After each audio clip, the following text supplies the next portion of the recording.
I moved in for the silence. And the silence noticed me. My name is Mark, and at 24 I was a typical product of American optimism, tempered by the necessity of strict frugality. When I found the listing for apartment 4B in the Maple Court residential complex, I decided I had hit the kind of jackpot that comes along once in a lifetime. The building was a majestic, though time-worn, mansion made of dark, almost burgundy brick, an architectural relic from the early last century, lost among the gray boxes of modern Ohio. Enormous pointed arch windows, heavy molding beneath the cornices depicting grotesque cherubs, and a view of a quiet street where century-old maples intertwined their crowns into an eternal green tunnel that blocked out excess light. The price was laughable, so low that any sensible person would have suspected something was wrong, but I was blinded by the high ceilings and the chance to finally slam the door in the face of my parents' suffocating overprotection. The move took the entire first day and was physically exhausting. The apartment greeted me with a strange microclimate.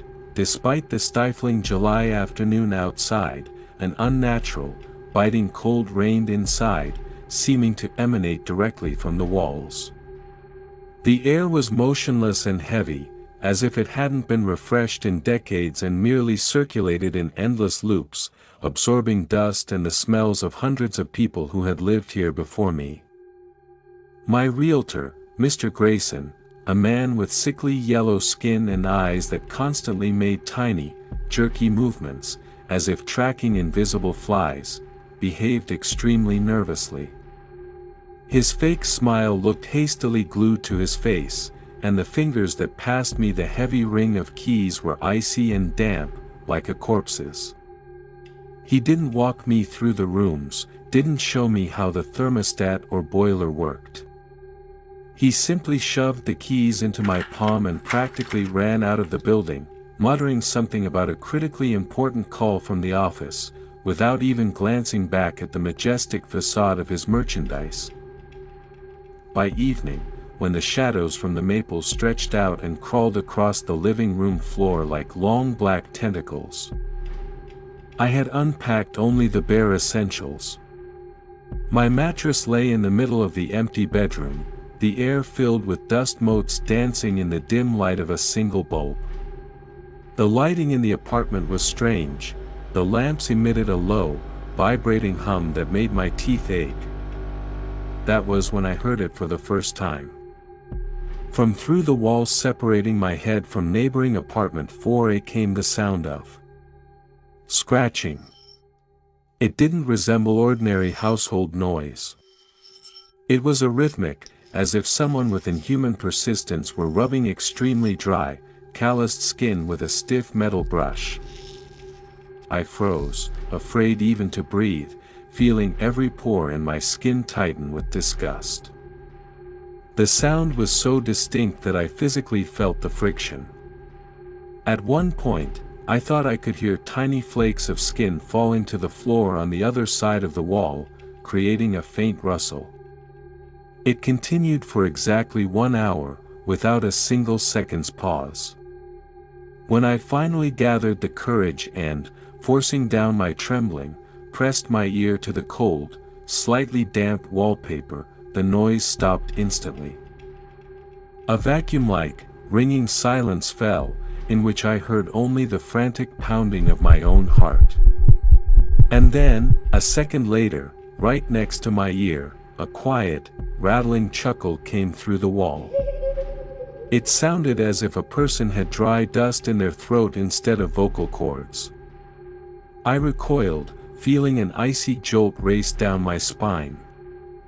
I forced myself to believe it was just an old building with peculiar acoustics and, perhaps, a lonely elderly woman with dermatitis behind the wall. I fell asleep on the mattress, but my sleep was broken and filled with images of long white hands endlessly scraping against rough stone in total darkness. The second morning in Maple Court did not bring the sunny relief I had hoped for. I woke with a heavy head and a strange sensation that the apartment smelled like something between burnt rubber and cheap old perfume used to mask the odor of decay.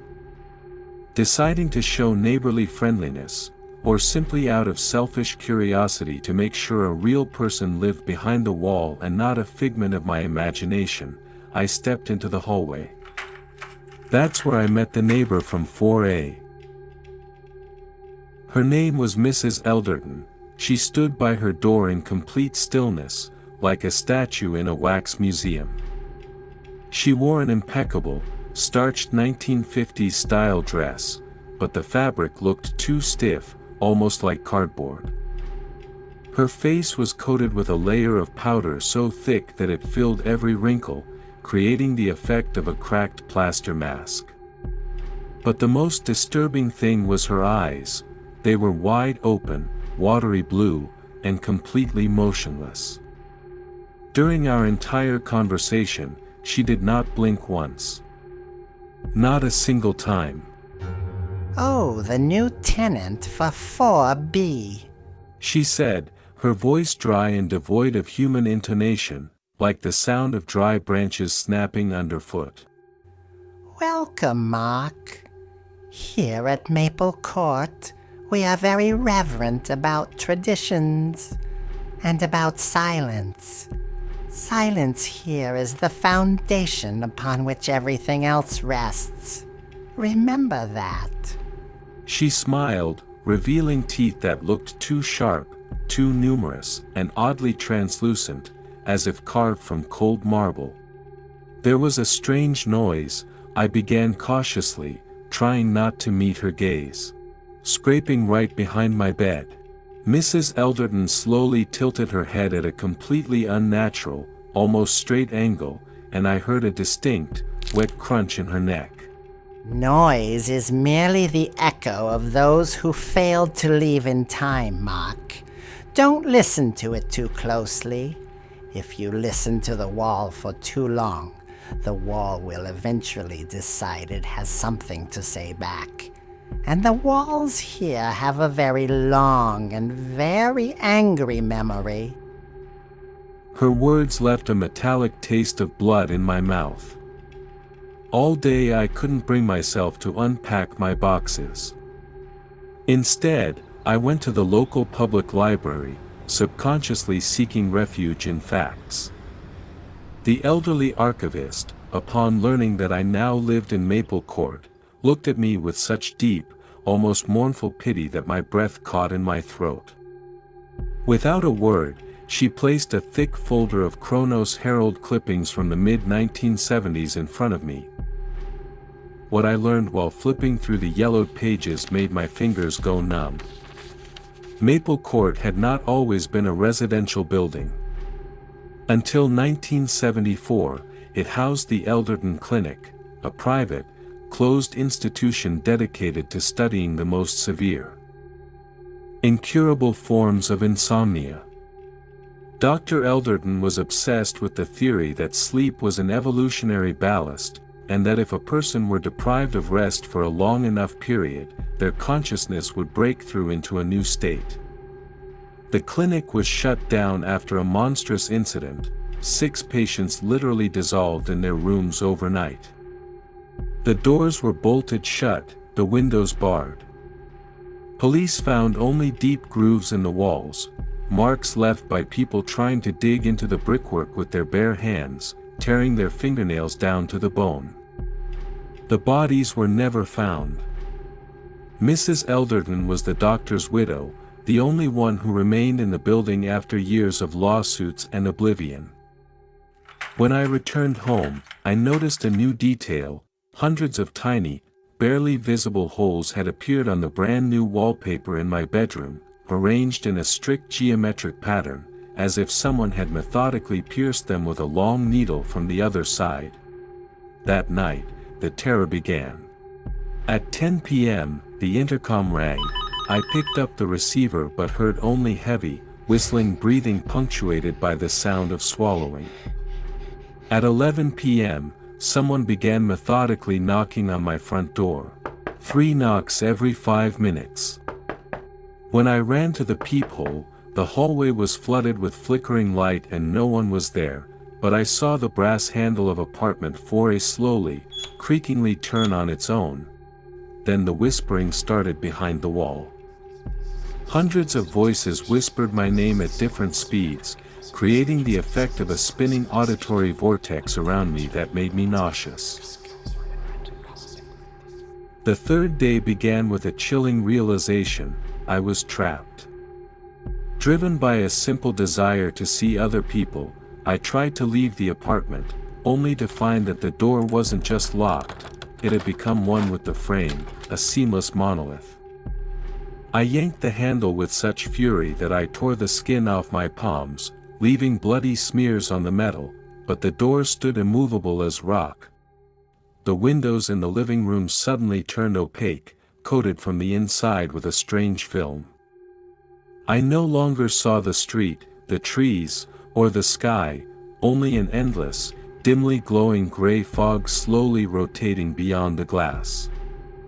My phone became a brick displaying no service, and my laptop screen took on a life of its own, endlessly displaying anatomical diagrams of the human eye and larynx. The smell in the apartment changed completely. The faint freshness of moving in vanished, replaced by a heavy, sweet, sticky aroma of formalin mixed with the metallic stench of stagnant blood. The living room walls literally began to sweat. A thick, oily liquid the color of overcooked liver seeped from the pores of the wallpaper. It slowly ran downward, pooling at the baseboards, and those pools behaved like living beings. They didn't spread according to the laws of physics. Instead, inch by inch, they crawled toward me, pulsing in rhythm with some unseen heart. At midnight, the light didn't just go out, it was swallowed by something enormous. The darkness became physically tangible, sticky, and heavy. I turned on my phone flashlight, and its trembling beam revealed a scene that nearly cost me my sanity. The wall between my bedroom and the neighboring apartment began to thin, becoming semi-transparent, like old film stock. I saw the interior of apartment 4A. There was no furniture, no wallpaper, no parquet flooring. The entire floor was covered with a writhing layer of human hair of varying lengths, twisting like sea worms. In the center of this mass stood Mrs. Elderton. Her dress was torn open along the back, and from her exposed spine grew long, pulsing filaments that disappeared deep into the walls of the building like tree roots. Around her stood them, the ones who had once been Dr. Elderton's patients. Creatures with impossibly long, jointed limbs lacking any recognizable joint anatomy. Their bodies bent in zigzags. They had no eyes, only smooth, tightly stretched skin over empty sockets, but their mouths were unnaturally huge, stretched into black voids reaching almost to their ears. They began to crawl into my apartment. They didn't pass through the walls, they seeped through the pores of concrete and brick, deforming their skeletons with the sound of dry bones cracking. One of them, with skin the color of raw dough, approached my mattress. Its movements were jerky, like a corrupted horror film. It bent down so low that I smelled its breath, a cold, stale crypt-like odor. The creature began to mirror my movements. In terror, I raised my arm to shield myself, and it raised its arm in perfect sync. But its arm began to lengthen before my eyes, bones crunching inside, skin stretching until it turned translucent. It touched my cheek with its icy claws, and I felt that it wasn't merely touching me, it was sampling my skin, assessing its density and warmth. That endless night, huddled in the corner of the kitchen beneath the dining table and clutching an ordinary kitchen knife that now felt like a child's toy, I began to understand the essence of this place. This wasn't just madness. It was science that had crossed the boundary of reality. Dr. Elderton hadn't merely studied insomnia, he had found a way to extract consciousness from the physical shell through exhaustion. These patients hadn't died. They had become the remaining. They turned into parasites of space, existing in the fractions of seconds we fail to notice and in the voids between bricks we never think about. Maple Court was their hive, their enormous collective stomach. I frantically rummaged through the kitchen cabinet and found an old leather-bound journal hidden behind the radiator. It belonged to a guy named David, who had lived here before me. The pages were stained with something dark. Day 4. They're no longer just making noise. They've started synchronizing their breathing with mine. This morning I caught myself scratching my neck until it bled exactly like Elderton does behind the wall. My joints have begun making the same dry crunching sounds. But the worst thing is the mirrors. Mark, or whoever comes next, if you're reading this, forget your face. In the mirror, it's no longer you. It's him. The one waiting for your will to thin to transparency so he can simply step through the glass and take your place in the human world. I gathered my courage and looked into the bathroom mirror, illuminating it with my flashlight. What I saw made my scream lodge in my throat. My reflection did not mirror my movements. It stood with its back to me, completely still.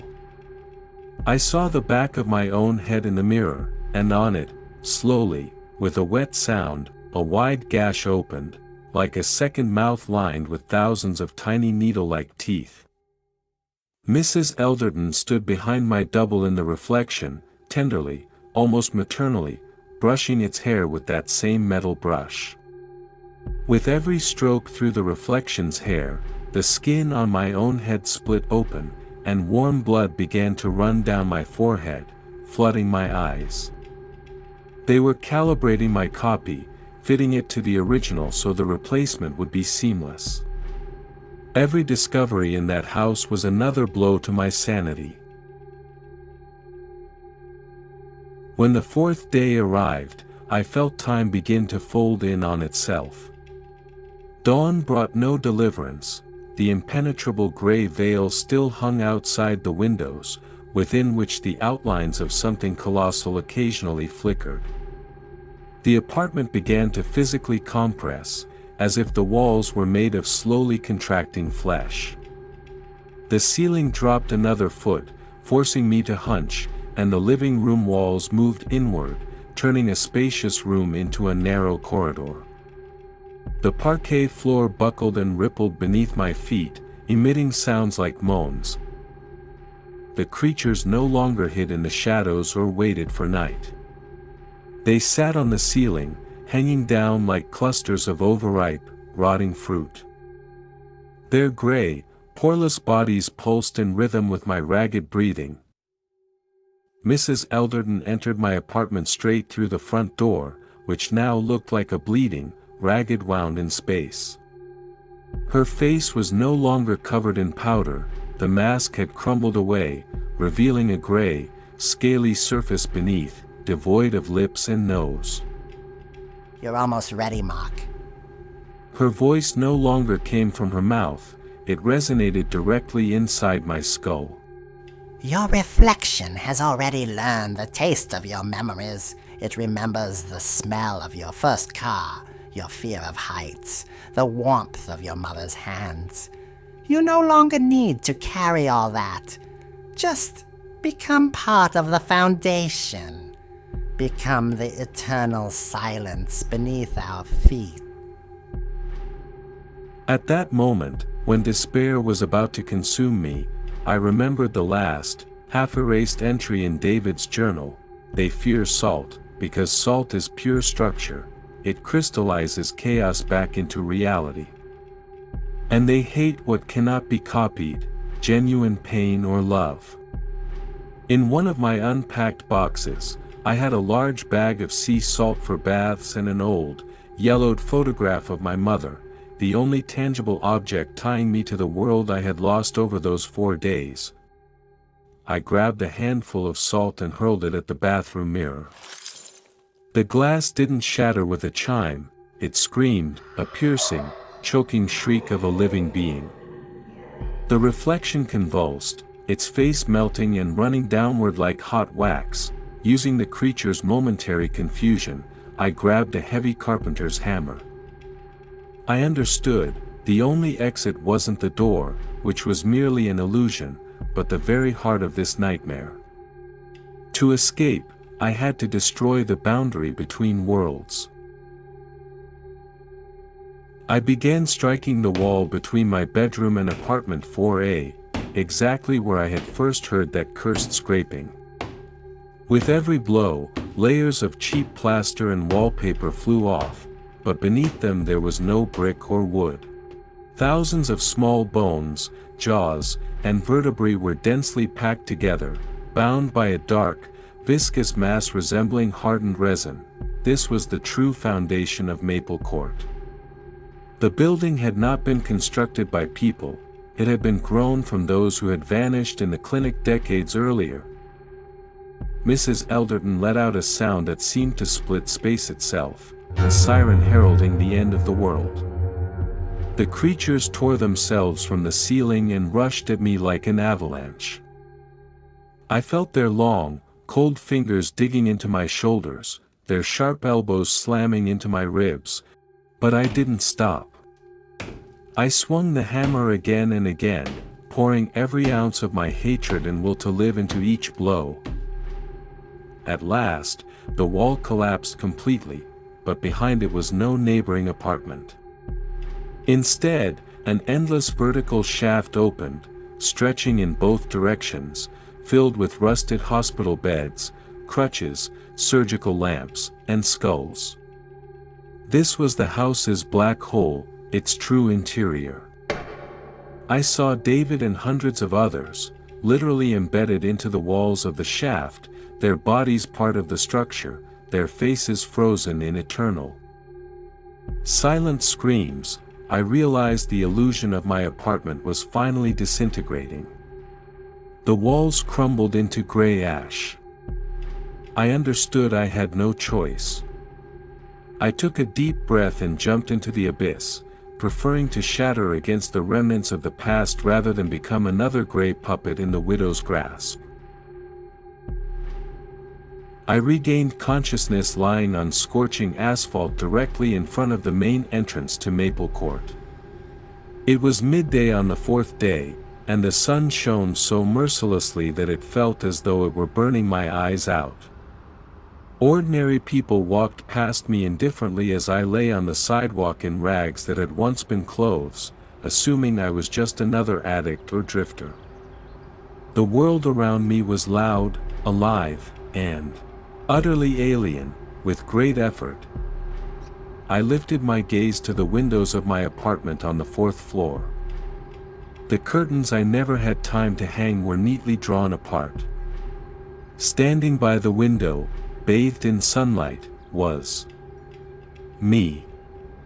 My double, dressed in my favorite blue shirt, the one I had planned to wear to the first party in my new home.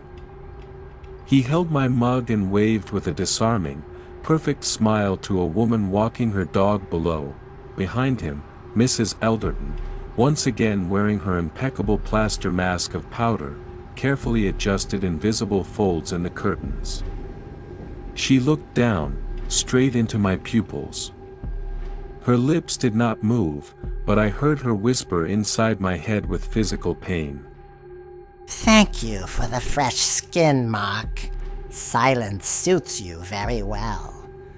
Don't come back for your past. It's in safe hands now. I ran.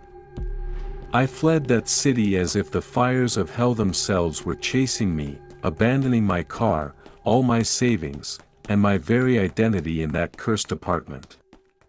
Now I live in a cheap, foul-smelling motel in the New Mexico desert. There isn't a single mirror here. I covered them all with black tape within the first hour. I don't use the internet, and I never call my mother. Because I know, if I dial her number and hear her familiar voice, it won't be her. It will be the apartment, speaking to me through her mouth. I survived, but I am a phantom human, without a face or legal existence. My real life, my documents, and my dreams remain in 4B. The worst happens at night, when the motel grows too quiet. And then I understand, in absolute horror, Maple Court is not a building in Ohio. It is a virus of reality. And I still feel the touch of an invisible metal brush on the back of my neck. I escaped, but my escape was only another illusion. We all live in houses whose walls have absorbed too many nightmares. And one day, when you press your ear to your wallpaper in the silence, something will answer you. And that answer will sound exactly like your own, perfectly copied voice.